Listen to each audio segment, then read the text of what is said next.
Well, welcome everyone. Sorry, we're having just a little bit of trouble getting the recording started. So hopefully that's going to start in just a minute. I want to thank you all for joining us on this lovely Thursday night. Welcome to our Industry Expert Series webinar hosted by Orthodontic. I'm your host, Marla Merritt, and tonight we have a very special guest, Jill Allen, founder and president of Jill Allen and Associates. For those of you who are joining one of our webinars for the first time, the format is that we bring in some of the industry's most trusted experts and we just spend an hour learning from them. We look at this as our gift to the industry, and we thank you so much for being a part of this evening with us.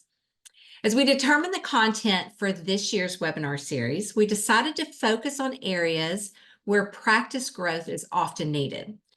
So some of the changes we will discuss throughout our series in 2024 may really make you uncomfortable. We're asking you to consider a new way of thinking, maybe a new way of working, or a new way of supporting your team. And I hope you'll join us throughout the year as we take this journey together and get uncomfortable. Tonight's webinar is no different, as Jill will be teaching us to chart a new course and revolutionize the orthodontic office of the future. Throughout this webinar, you'll be able to submit your questions using the Q&A, so not the chat. Make sure you're submitting those through Q&A. And we'll try to leave time at the end for Jill to answer your questions live. If we don't get to that, we'll send her the questions and she can respond to you individually.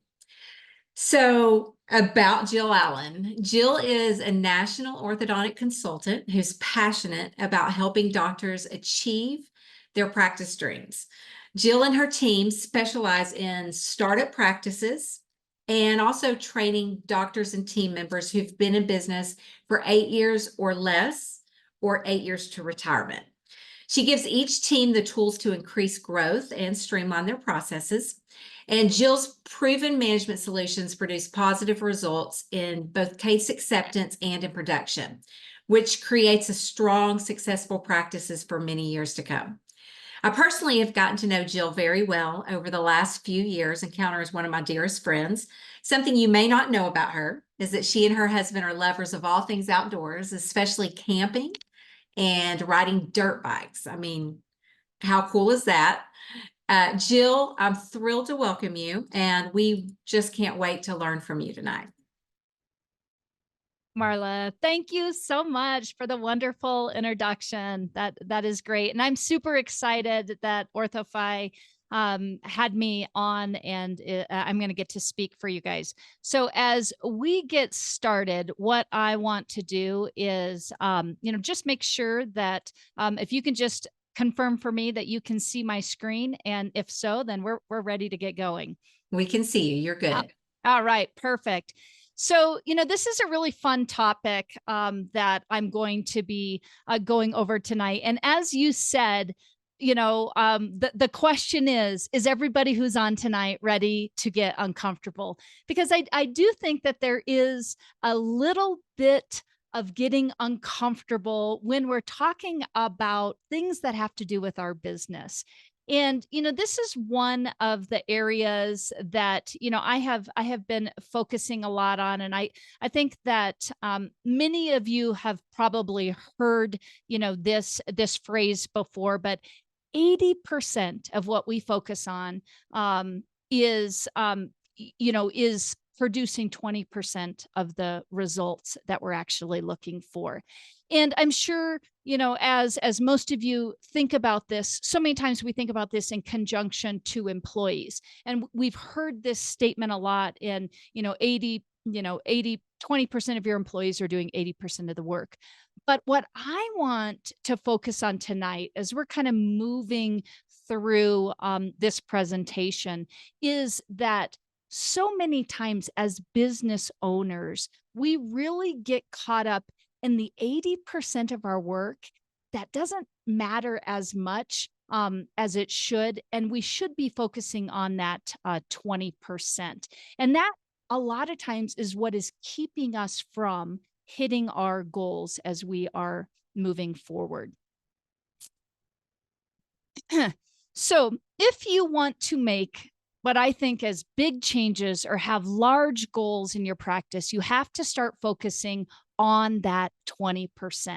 And that 20% are the things in your practice that are going to get you to the goal that you're looking for. And what we have to do is really think about how do we get rid of that 80%, like I was talking about, that's kind of holding us back. And that is what we're going to be focusing on today. If, I'm at a conference speaking, I spend, if I'm not at a conference speaking, I can spend upwards of 10 hours a day talking with calls, talking to doctors on calls. And, one of the common denominators that I continue to, keep hearing from doctors that doing the busyness of their business is actually what tends to keep them from hitting their personal goals and their business goals. And so, if we can kind of change our mindset on that a little bit, that my hope is that as we go through this presentation, you're going to be able to start thinking about, okay, how can this really change what I'm doing? So I think the first thing that it starts with, and I'm sure so many of you have heard of this, is the Superman syndrome. And this is a concept that's out there. We've heard about it in business. We've heard about it in leadership. But I think that this really plagues us a lot in our industry. And when we think about what the Superman syndrome is it really is a leader of a company trying to do too much on their own. And I could tell you that, from working with startup doctors to existing doctors who are really in full swing of things, to doctors who are maybe in their last, 8 to 10 years of their practice life, so many times, so many of you are still holding on to having to do everything in your practice. And what I find after all of these calls, that I have with doctors is that this very syndrome is what tends to keep you from hitting your goals. And, what I also find is that if you can't scale your business, you're not going to be able to have the freedom to really hit the goals that you're looking for. And so that's what we're going to be kind of diving into tonight. So let's talk about what I will call the treatment plan for your syndrome. And what I want to do is I'm going to go a little old school for a moment here. And yes, I'm doing it. I'm going to talk about org charts. You probably haven't heard about org charts in a long time or haven't thought about an org chart. But the thing that's important to think about it is, I think about org charts when I'm talking to doctors. It's kind of like our orthodontic family tree. We have to be able to have an understanding of the organizational structure in our practices in order to be able for you as doctors and leaders in your practices to get rid of that busyness that is kind of holding you back from your goals. So as we think about an organizational chart, I'm just going to start with something very, very basic. And this is, when you think about setting up an org chart, what you want to be thinking about is who's on top, who, what's the next level, and then, going on it from there. And the thing that I feel is so important that for you to achieve your personal and your business goals is that you need to be, number one, investing your time in your who's. And those who's are who are part of your organization. They're going to be the ones that are going to be able to take some of that 80% that may be holding you back as doctors and allow you to focus on that 20% that's going to move you forward to those goals. So as I just said, when we are setting up our organizational charts and we're looking at how do we get rid of this Superman syndrome that I see so many of my clients, holding on to and being plagued with, the first thing we have to really know is that the organizational starts with you. And I just want docs, I just want you to hear me.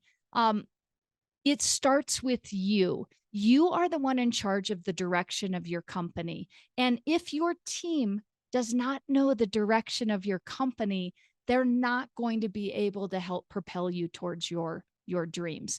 So as the leader of your organization, it's up to you to to plot out the path to your goals and to make sure that your team understands what's happening as you are plotting out that path.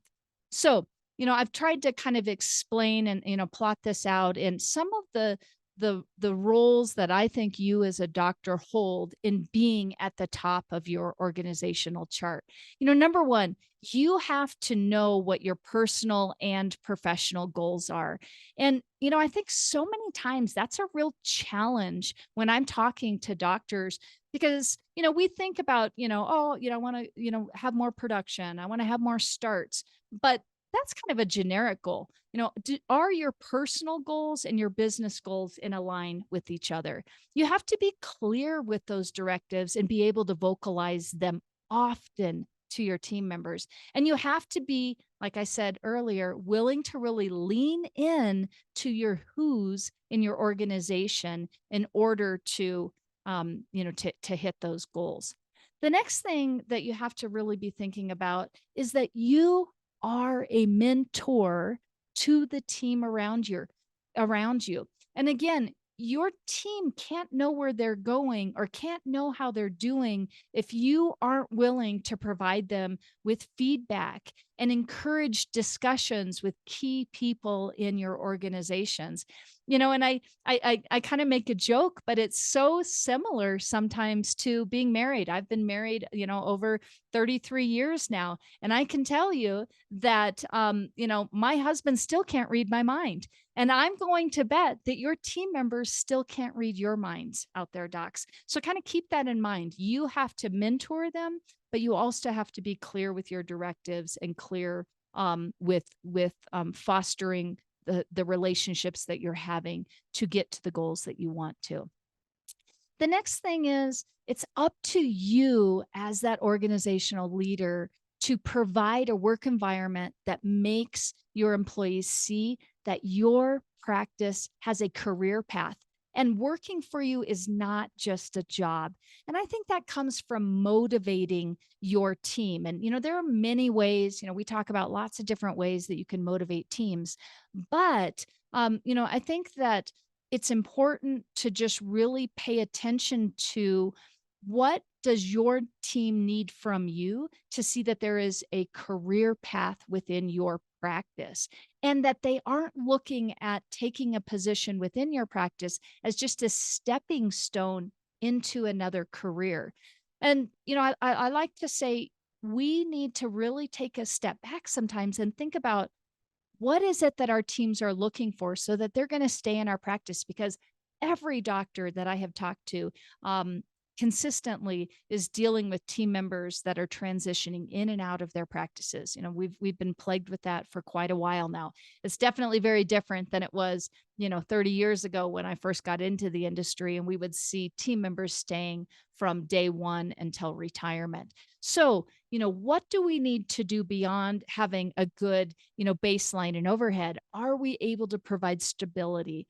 Maybe are we able to provide health care, invest in our team's retirement, bonus systems? We want to make sure that our teams feel like they matter so that in turn they're going to stay with us. The next thing that, I think is really important when we're looking at this org chart, and it's difficult because when I'm talking about an org chart with a startup doc versus a practice that's maybe a $2 or a $3 or a $4 million practice, those org charts are going to look very different. And so tonight, I'm just going to focus a little bit more on what a larger practice org chart is going to look like. But when you think about an org chart, one of the things, especially in larger practices, that we have to think about is not only do we have the doc at the top, but we need to have a senior leadership component to our org chart. And this is kind of just an example, especially in a lot of our bigger offices where we are going to see doctor, we're going to have usually some type of a director of operations or maybe a title of an office manager. And then we're going to have a lot of leads that are in charge of, the different core areas within our orthodontic practices. And when we think about this senior leadership role, whether it's just a director of operations or an office manager, or we actually have the two tiers that we could see set up in some of our bigger practices, what I want you to just keep in mind is that your senior leadership is your boots on the ground in your practices. They are the ones that are going to allow you to be able to get rid of that busyness of doing business that you may be holding on to, and allow you to really focus on the 20% of what is that you need to be focusing on that's taking you to your goals, your business goals and your personal goals. The other thing that, I think is really important is we need these people in roles who are really experts in this area. And the reason I say this is we want team members who we are empowering within these roles to be problem solvers and not problem workers. And I just want to kind of sit on that for a second, because so many times when I'm working with bigger practices, what I see is we have moved into this middle level of management, but yet that employee is never able to actually do their job because they are, because they tend to have skill sets that if somebody's out, well, we just move them over to the TC role. Oh, somebody else is out. Oh, we move them to the clinical role. Oh, somebody else is out. Oh, we move them to the front office role. And they become our pitch hitters, which is great. They can kind of field everything, but yet they can't be really good at what they do.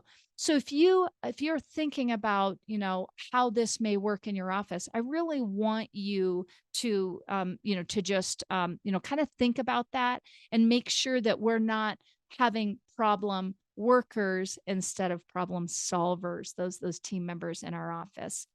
The other thing that this level of management is able to do for us is that these leaders in our practices are actually able to be the ones that are leading by example. They can help set clear expectations for each of the core areas that they may be over. And they are always your scouts out in the practice. They're looking for the inefficiencies. They're looking for where we need to shore up our protocols.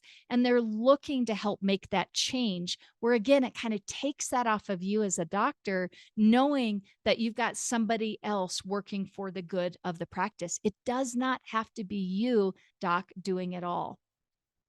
In addition to that, I tend to see that this kind of middle layer of management also really helps protect our doctor's time. We need that level in there where you are not, as the doctor, having to make all of these, what tend to be kind of busyness decisions of the business, and you're really focused on those big picture decisions that are going to move the needle for where your practice is going. So again, having that middle layer of management can really be effective and be very helpful when you're thinking about the organizational structure of your business. So, here's kind of an example of what a very traditional older school organizational chart would look like. And again, I'm talking about a larger practice. If somebody has questions about how a smaller practice might look, we can definitely, I can talk about that off of this session here. But, what we tend to see is, again, the doctor, our director of operations, our team leads over the core areas. And then we tend to have that breakout of team members from there. And you can kind of see from this organizational chart who is responsible for what within the practice. And I think that it's important that we talk about what are your team's responsibility in all of this. It's not just on the doctor, and it's not just on our second tier management, but our team also has responsibility within our practices. And when we look at that, our team is I like to say your front line. They are delivering your patient experience. They are really cultivating the culture within your practice. A lot of times they are first encounter, first on phone, first on email, first on text. They are who your patients are interacting first with. And they really are the ambassadors of your practice, and they convey your values and your culture. And I'll tell you, if you have not spent time really working on what those values are and making sure that your team understands that, you're going to have real conflict with your brand. And I love it that when we've got a really high functioning office, our entire team almost has a hive mentality. There's no soloists out there. Everybody is working together, moving together to provide that patient experience. The other thing that they're doing is they're really creating that environment, like I was talking about, that patients get to experience when they come in. We spend a lot of money on our brand story and getting our brand out there. And what we never want to do is catfish our our potential patients, where they're seeing one thing on the internet and on the social feeds, and they get into your office and it's like "Wah, wah." So we want to really make sure that our team is fostering and really building that experience, and there is no brand crisis that is going on from what may be shown on one area and then what they're experiencing in another. And then the last thing that I think is really great is that these our team members are really contributing to the business, and they are also helping be your boots on the ground as well. And a really well-oiled team is also helping you look for inefficiencies. What we don't want are team members that see a problem but don't say anything, and they're just like, they'll figure it out. It's not up to me to say anything. We really want them to be collaborating with us, and and moving us forward. So my as we're talking about our Superman syndrome, my second prescribed treatment is to really start thinking about in your organizational chart and who you're surrounding yourself in your practices, and how we move away from that Superman syndrome, is to start thinking really about these traditional versus emerging roles. And I feel that so many times we can get so stuck in the past that this can become our kryptonite towards moving towards our business goals. I really believe that great leaders surround themselves with smart people and smart companies. And if we can do that, that is really going to help move you in that right direction. And I just have to say before I move on, to this next little portion, because I get asked this a lot, and I go over this a lot with team members when we're kind of looking at that second tier of management. But I think that it is really important that all of you hear me, and this is going to make some of you uncomfortable, but just because somebody has been with your company for a while or is really good at their job does not make them leadership material. And I know that can be a little bit of a pinch, but unless you as a doctor are willing to provide them with the training needed to help them be successful, a lot of times you're actually promoting somebody into a position where they may end up failing. And that just does not bode well for helping, moving your company in the right direction. So I feel like I just have to say that, because I run into this a lot where, we tend to want to move somebody because they're really good at what they do and just assume that they're going to be good leaders, but then we never give them the training that they need. So what are some of our super manager missteps? The biggest thing that I'd like to say is, I just want you to hear me. You cannot do it all. You cannot do it all, no matter how good you are. And many times, unfortunately, docs, you end up being your own bottleneck to growth. Holding on to traditional norms, can really bottleneck you into where you're going. So let's talk just a little bit about outsourced roles, because this is where our industry is moving, and there are so many roles now that can be outsourced and can really move us so that we can start to really think about and focus on those goals by getting that busyness of doing the work off of our shoulders. So um, first thing that we have to remember is that anytime we're going to start embracing outsourced employees or outsourced companies into our businesses, they have to have a role and a spot on your org chart. So this brings me right back to our org charts here. So here's kind of an example again of what that could look like.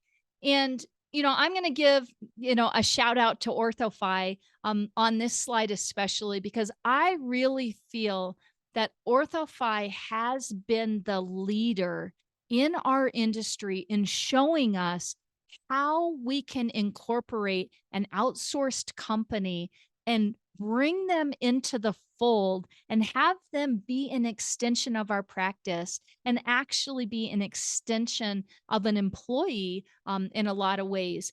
And some of the things that as I was thinking back, and I've watched OrthoFi kind of emerge, and that intro video was great because it really outlined so many of the things that they're able to do now.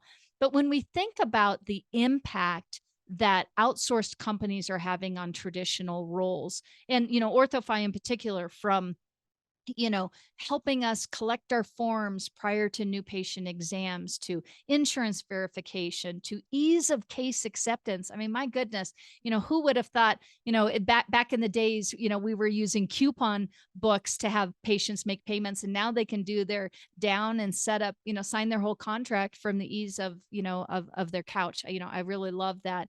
To now even the post follow up. But they're not the only companies out there. There are other companies that are answering our phones to help schedule our new patients, or companies, allowing us to, monitor their treatment right from the ease of their living room, or companies that are helping us, deal with our inventory with the click of a button, or even companies that are helping us monitor and work through our digital work plans. So when we think about that on our org chart, what I want you to think about is, as you are starting to embrace these companies and really think about how moving from traditional to a newer org chart, how does all of this work within your business? So I thought I would kind of break it down. Again, kind of moving off of the larger practice model, where we may have a front office lead, and somebody has to still manage our third party companies or our outsourced employees. And you can kind of start to look at it within each of the categories of your leads to then kind of determine who is managing what within your offices. So, as you're thinking through this and you're thinking about how you set this up, really think about how all of these third party companies fit into your org chart, because they have to have a place. They can't be invisible on your org chart, because if we aren't managing our third party partners and our companies, something will inevitably get missed. And what I see over and over again is, it kind of becomes like telephone. One employee maybe gets trained on a system, and then they leave, and somebody else kind of gets the, well, this is what I think they're doing. And then somebody else, well, this is what I think they're doing. And before long, nobody knows what we're doing, and we're just paying bills, and they aren't beneficial to us anymore. And these companies are great. These are just great for us and moving us towards our goals. The other thing I want to talk just a tiny bit about is just the emerging roles that I'm seeing in our businesses as we are also moving forward. And when we look at these emerging roles, we've seen digital coordinators coming online in the last I'll say 8 years or so. But as we continue to have more and more digital workflows, what we're tending to find is, our doctors went from spending all of this time potentially in the mouth to spending all of this time on weekends and nights, working up their cases. So we're starting to see that there are either outsourced companies we can use, or maybe dual roles within a practice when we've freed a team member up from one thing to be able to start taking on another role. To marketing lead capture specialists, I really see that we're going to see more and more of this coming on board in our next 5 years as we continue to really lean into online marketing and are really paying attention to our ROI and how are we managing all of those online leads as part of the infrastructure for how we're getting patients into our practices. And then, of course, we're seeing a lot more in the remote monitoring coordinator role, whether it's monitoring treatments, corresponding with them. There's companies out there where we've got AI involved and AI and human involved, and then our own team members involved, to even what we're doing with potentially our obs patients or certain patients within treatment. So those are some of the roles. But again, they too have to be paid attention to on our org chart. So as you can see, I've been adding these in, and for each of your own practices, what you have to do is make sure that every time you bring a company into the fold within your company, you've got to make sure that somebody is managing it. And again, docs, I want you to hear me say this. It cannot be you. It has to be under somebody else within the business, or you're just going to be caught up in the busyness of the business. So I really believe that we are going to continue to see more refined roles in our practices, and we are going to continue to see in the future more and more third-party companies coming in and really helping us refine and define our practices as we're moving forward. The next thing that I think is super important as we kind of move away from org charts and move into what's the next thing that I think really helps a doctor move away from that Superman syndrome is that we have to have meetings. And, I think so many times we get so caught up in, again, that busyness of doing business that is like, yeah, we need to have a meeting, but we don't really have time to have a meeting. And what I would say to you is you don't have time to not have meetings. If your team does not understand where you're going, they're not going to be able to help you get to where you want to go. And there's a really great little passage from I'm sure many of you have heard the story Alice in Wonderland, but there's this particular passage where Alice asks the Cheshire cat, which way she should go when she reaches the fork in the road.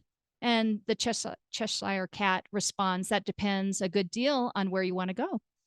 I don't care, she responds. And then he says, "It doesn't matter then which way you go." And I think that's really it. If you don't know where you're going or you don't care where you're going, then it doesn't really matter. And so if we don't have a clear goal as a leader to where our business is going, then we're not going to hit our goals, and we're not going to be able to really get that point across to our team members. So I believe that especially when we're in a bigger office, we have to have leadership meetings with our team. So it's kind of that top level and mid-level management meetings. And this is beyond our team meetings.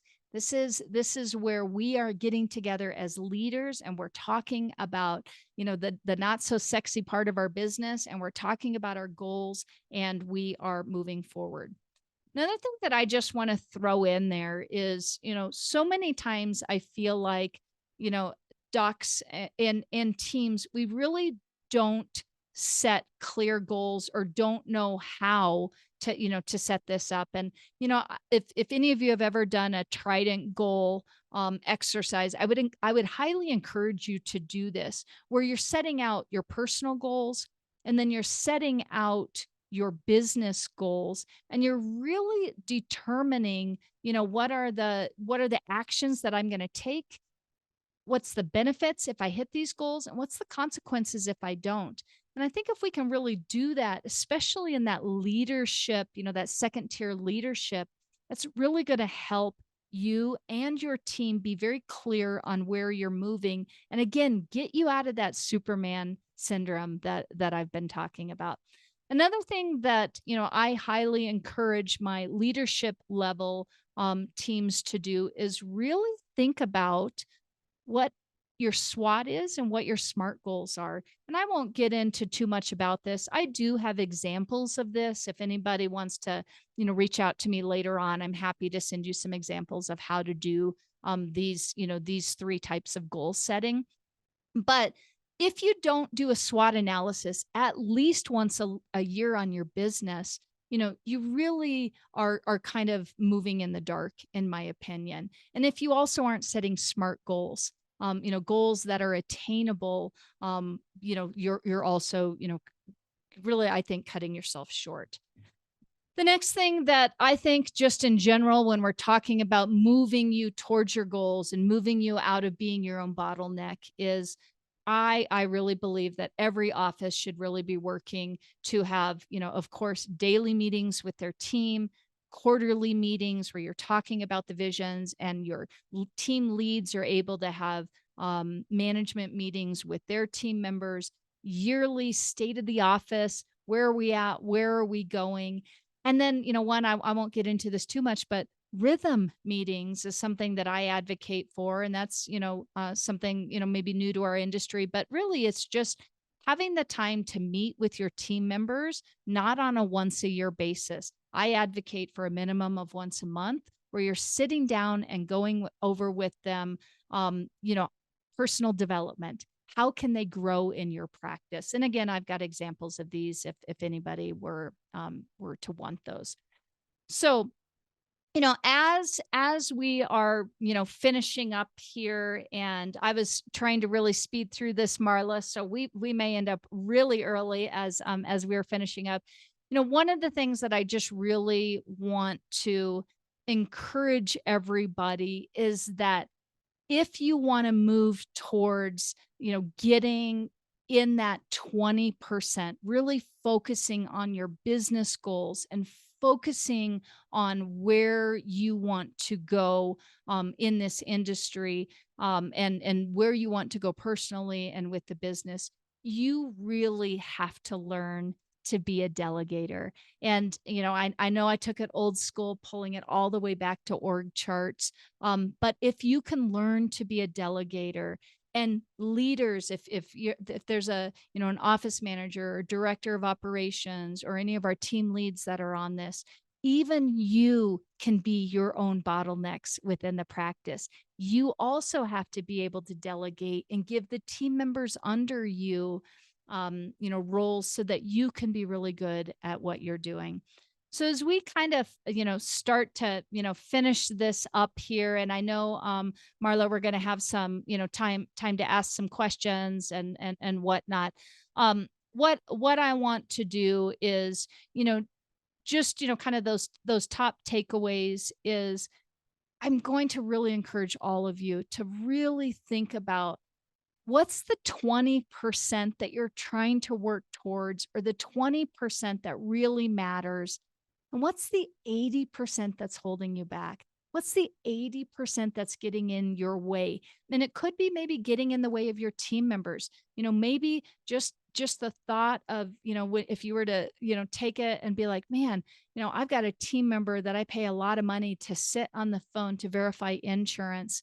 And because they're doing that, they're unable to follow up with my patients. Maybe that's that 80% that they're busy on, that's keeping them from the 20% that's getting the new patients into your practice. Or maybe it's those treatment coordinators out there that are, they're spending all of their time, in a great practice that's just busting with new patients, but none of their time is set on following up because they literally just don't have the time. And, thinking about, what if I outsource that? what if taking on, a portion, if maybe you're already doing one part of Orthify, adding another portion on, where it's like, maybe I can free my team member up so that I know that those touch points are being happen. So when those phone calls come in, she's dialed in and ready to go to make that sale for us. The other thing is just really thinking about evaluating your who. Who are you surrounding yourselves with? Who is on your team? Are they pushing your brand forward? Are they enhancing what is happening within your office? Or are they becoming a hindrance for you? And maybe we need to just send them away with love and say, hey, you're great, but I know this isn't the right spot for you. And we're doing that. So thinking about not only just in the HR component, but who your who is with it when it comes to a business. So is there companies out there that again can take some of that weight off of you so that you can be focusing and pushing towards those goals? And then finally, as I kind of wrapped it up in the end, I could do and I have done a whole presentation on meetings. I cannot tell you how important it is. Even as a business owner myself, I make sure that our teams, we meet together weekly. We have rhythm meetings. We have quarterly meetings where we bring everybody in and we talk about our goals and our SWOTs and all of that. And I think that so many times, we forget that we are running businesses and we need to act like an organization. And we have to, especially as leaders, I just want to leave you with this. We have to convey our vision and where we're going with our team. And then we have to empower our team to be our boots on the ground, to get us, to be able to fill the work so that you doctors especially are able to keep pushing that vision for your practice. So I thank you all so much for taking time out this evening to be a part of this series that Orthify is doing. And I know some of you may have some questions, so I'm definitely up for answering those. And if you would like any of the handouts that I talked about, please just reach out to me, and I'm happy to send those out for you.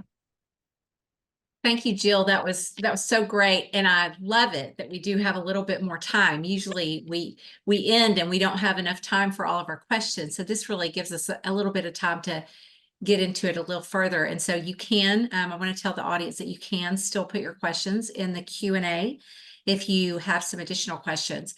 So I'll start with this first one. So the specific question was, when we talk about goals, what sort of goals can we set for assistants? But since we do have more time, I'd love for you to walk through several of the roles in the practice and give us some examples of good, where to start with building great goals for those team members. Yeah. So I think first off, we always kind of, our mind goes to some type of a goal equates to a bonus.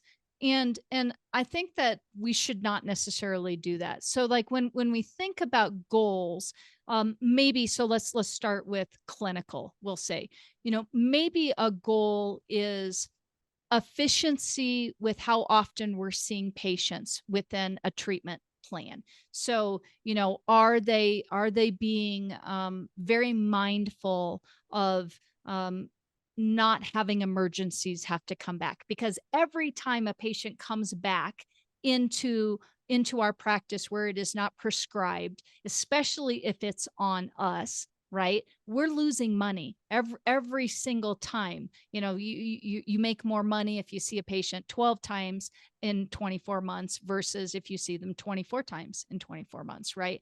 So, it could be something as simple as that, to maybe team members being very mindful of just how they are managing the oh gosh, what am I trying to say?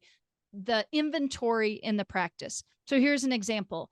Every single time they see a patient, I put on a glove, I rip off 4 gloves. I put on a glove, there goes 2 more gloves, and not being mindful, or, I'm going to, do a rebond, and, maybe I'm pouring out the sealant, and I may only need one tiny drop of sealant, but yet, I'm doing half a bottle of sealant, so being mindful of waste, we'll say, in the practice, that could be something. Or because again, if we can kind of manage that, or being mindful of, how they are treating patients in the clinic, are you engaging a patient and actually spending time with them and talking with them or whatnot? So I know those are kind of abstract goals. None of that is tied to a bonus of any sort, but more just, what is it in your practice when you're thinking about each of those roles that you may have goals that you're seeing inefficiencies in, or areas that are maybe not meeting the standard of where you want your brand or your experience to be, and then thinking about how does that employee, or those employees then help. We'll move into, the treatment coordinator room. Maybe, some of the goals is that, you know, the treatment coordinator, instead of just doing a phone call to the patient every time before they come in, maybe they are taking the time to do a personalized video where they're saying, hey, Johnny, I'm Jill. I'm so excited to see you tomorrow. Dr. Smith is, really excited to get to meet you as well. And, if you text me back, I'll make sure to have the music that you want in the room when you come in or something. I don't know, but giving them a goal to make a personalized interaction and experience maybe with their patients, and then seeing in turn, does that goal turn into the possibility of conversions? Or, maybe it's our financial coordinators where we're setting a goal. If they aren't working with, somebody like, Orthofy, like you guys, maybe having them really work to keep their delinquencies at, no higher than a 5% delinquency for the practice, and helping them, maybe setting block time scheduling so that they aren't spending all day on the phone talking to insurance companies, but maybe in turn, they're setting block times where I'm going to spend 4 hours working on this project, and then I'm going to move to the next one. And my ultimate goal is to keep my, percentage, my delinquency percentage down. So maybe that's a couple examples to help there. Yeah, I love that. And thinking kind of your 80-20, the goals, tying them to what is going to move the needle the most. I love that you were Absolutely. saying about the TCs and the personalized videos. That could be something that once it's done, once they kind of have the format for those videos, it's repeatable. And Yes. so a goal like that can then end up being repeatable is awesome. I just love Mhm. that. Mhm. So we do have a question. In medium to larger practices, who should associate doctors report to? So this is going back to the org chart. So who should the associates report to? And also, what do you recommend to look for in the hiring process of an excellent employee? So those are kind of two different Yeah. categories from the same person. So let's start with associate doctor on your org chart. Yeah, so I think that this can be a tough one because it could also lean into, are we more of a corporate position where it's an associate doctor within a corporate position, or a associate doctor in a private practice? I would say usually, e- and again, this is a little bit tough. Usually, that associate doc is at the same level or just under. I mean, not, as the doctor. There's kind of doctor, associate doctor, director of operations, and then kind of down. Now, again, depending upon the size, and maybe if it is a little bit more of an organizational structure, that associate doc may actually be under the director of operations. So it may be doctor, senior doc, director of operations, associate docs, leads, and then down into team members. So again, there isn't I think every practice and every organization has to kind of think about what works best for them, but the doctors do have to fall into that in some place. And again, if it's an associate doc that is maybe running their own practice, but they are an associate doc within running that, then of course it would be a senior doc more than likely. And again, if there's a director of operations across multiple offices, but usually that doc is kind of in charge of running, everybody, or, people are probably answering to them. But again, that's a little bit of a tough one because every organization or even private practices are going to set it up a little differently. Right. Okay. And so then thinking through the hiring process. So Mhm. any thoughts on what you should be looking for when looking for that excellent team member? Well, I always say I look at personality first, um, because I really do believe that in almost every role, we can train the skill. We can't train personality. So I think if you're clear on what your values are within your practice and you're clear about conveying that to a potential new patient or new employee, and really seeing if they can align with the culture and the values of your practice, that I think is just going to lend to a better employee. If you are, looking at somebody and saying, you're not clear on your values, and you don't really know, you haven't really ironed it out yet what the culture is. um they could get into your practice and have a completely different direction on what patient experience should look like, or how somebody should be, treated or whatnot, and it can really cause, again, I was talking about that little, brand conflict, or, conflict within the office. So I think personality first, but I also, like to, look at when we're helping offices hire employees, a lot of times it's also just, are they able to use their head? Are they problem solvers? Do they need to have their hand held? If I say, we're gonna, I'd like to meet at the office, I'm probably not going to tell them the address of the office, because I would expect that in this day and age, they should be able to figure out, from Google to, all these different things. Did they show up on time? If I'm doing a Zoom interview, how did they look? Are they taking it serious or not? So I know those are things that we're looking at in an interview, but all of those things matter. Attention to detail matters, even down to, in my opinion, the resume that's sent in. Are there spelling errors? Are they able to articulate themselves well? All of those different things matter. The skill of the job can be taught.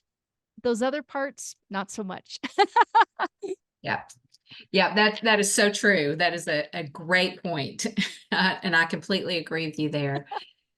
So, in regard to a practice's overall budget, what percentage of collections do you currently recommend to allocate towards staffing?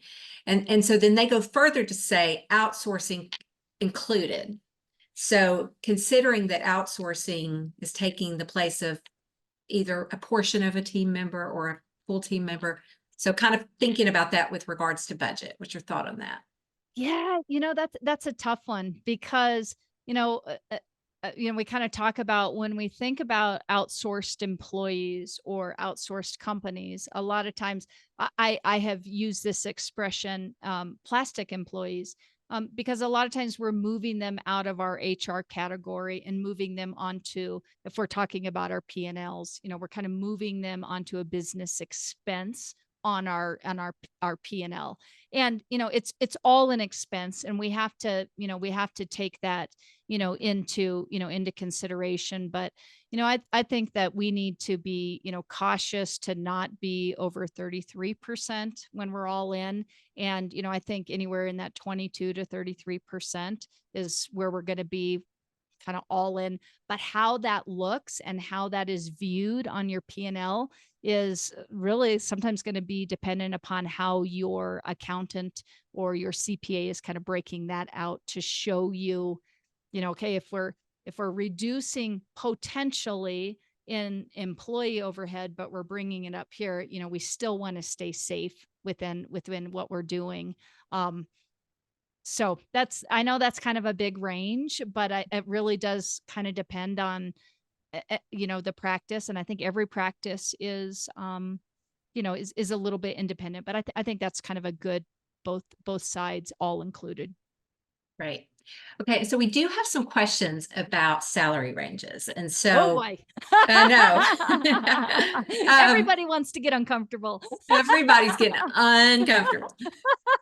So, so the first question is what are your thoughts on putting some key leaders on salary versus hourly compensation? And then, of course, the follow-up question from another audience member is just how much should you be paying the key people? And I think I know what you're going to say here, that it's kind of all over the place, but would love to hear your insight. Yeah. Yeah. So this is a tough one because, I would love to say that, it is that it's the same across the board, and it really isn't. Every practice is going to be, a little bit different in how they view that. Even down to salary versus hourly. I do tend to see that a lot of times our bigger offices with our key team members tend to be put on salary. And that's, tends to be a benefit that I see. But there are pros and cons to that. And I think that that's something that you really need to speak to your CPA about. Like for instance, some states are a lot more strict on overtime sometimes, and just sometimes our key employees may dip into overtime sometimes and not other times, and sometimes it's just easier to even that out. Or sometimes it's nice to be able to say you've got a consistent income, and being on salary can really help that, and that can really be a benefit to, again, when we're kind of thinking about what do employees need. Consistency, is something that I think everybody, relies a lot on, and consistency of pay can be a real motivator for somebody staying in a practice. So that could be something to think about if you're kind of weighing out hourly versus salary. Now, when it comes to pay ranges, I'm an advocate already for thinking of our industry more like a trade industry, because I think many, many times people come into our industry and they aren't saying, except for our doctors who have went to school for it, oh, I went to school to become a treatment coordinator. No, I went to school to become a financial coordinator, and so when I think about it, if we kind of think about it in the trades, in the sense that, you know, employees are choosing our industry to make a career out of it.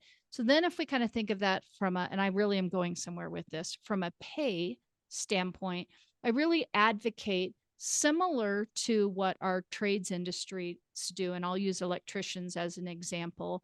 We've got an entry level electrician is maybe like a level 1, a journeyman is level 2, and a master electrician is maybe a level 3. If we kind of think about that within our own industry, and again, thinking back to our org chart, even within each of our roles, I personally believe that we should have levels and be very transparent around where pay is and where pay levels are. So if we're a level 1, we'll just use an orthodontic assistant. We may get, and please, nobody shoot me hate mail. I'm just going to use a number. Maybe a level 1 assistant is paid $20 to $23 an hour. And they've got a certain skill set that they have to learn to be able to make more money. And if they want to move to a level 2, kind of like a journeyman and as an electrician, they could maybe make $23 to $26 an hour. And they've got all these new skills that they have to learn. And if they want to move to a level 3, maybe that's our lead level, our trainer level, or whatever that is, that's a whole nother set of skills. And then there's a whole nother level of pay that comes along with that. So I know that's a really long explanation, but I believe, and I hope that our industry will continue to embrace this, that we should be transparent, because I think that really helps with people understanding and our team members understanding that there is a career to be had here in orthodontics, and there is a path to profitability within our industry. And if we can be really clear about how we get there within all of our roles, I think that then just kind of helps us be really clear with where we're setting our fees. And we aren't just giving people raises for how long they've been here, or, oh, random raise, random raises are good, but we're rewarding for skill and not just for length on the job, time on the job. I know that was a long one. You got my rant on that one. I'm sure everyone's really interested to hear about that. And so we are beginning to wrap up. One of our attendees just left this comment. It's not really a question, but there's so much turnover with teams that after investing all the time to train them, then they're gone. The turnover is much worse and it seems that work ethic is gone too. So just kind of a general comment about that. I am interested in this comment because I'm actually presenting at the AAO on Sunday of next week, and my presentation is building a team that stays. So I would love to have everyone who's joined this call to join me on Sunday, because that is a real thing right now, is how are we going to get the best team members in our practice, and then how we're going to keep them. So, so I hope you'll join me for that. Jill, this has been fantastic because you've attended tonight. We would love to tell you more about OrthoFi and how we can really help with your outsourcing. So use this QR code to receive a discount on your setup fee when you book a demo today.